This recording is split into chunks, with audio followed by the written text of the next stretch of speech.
আচ্ছা ভাইয়া, আপনারা কি তিন বন্ধু? হ ভাই, আমরা তিন বন্ধু। আচ্ছা ভাই, আপনি কি বিয়ে করছেন? হ ভাই, বিয়ে করছি। তো আপনি কি প্রেম করে বিয়ে করছেন নাকি পারিবারিক ভাবে বিয়ে করছেন?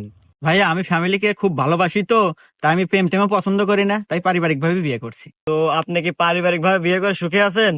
না রে ভাই, বউ নিয়ে আমি আল্লাহ সুখে নাই ভাই, খুব পস্তাইতেছি ভাই। ও আচ্ছা ভাই, আপনি কি বিয়ে করছেন? হ্যাঁ ভাই, করছি। তো আপনি পারিবারিক ভাবে বিয়ে করছেন নাকি প্রেম করে বিয়ে করছেন? আসলে ভাই, আমি একজনকে অনেক ভালোবাসতাম, আমি প্রেম করে বিয়ে করছি। তো আপনি প্রেম করে বিয়ে করে কি সুখে আছেন? না রে ভাই, প্রেম করে বিয়ে করে আমি আল্লাহ সুখেও নাই ভাই। ও আচ্ছা ভাই, আপনি কি বিয়ে করছেন? না রে ভাই, আমি বিয়ে করি নাই। আরে ভাই, আপনি এত খুশি কে? আরে ভাই, বিষয়টা বোঝেন নাই। ও পারিবারিক ভাবে বিয়ে করে খুশি নাই, এ প্রেম করে বিয়ে করে খুশি নাই। আর আমার খুশি হওয়ার কারণ, এখানে দুজনের বই আমার হাতে লাইন মারে। दुश्मन करे दोस्त ने वो काम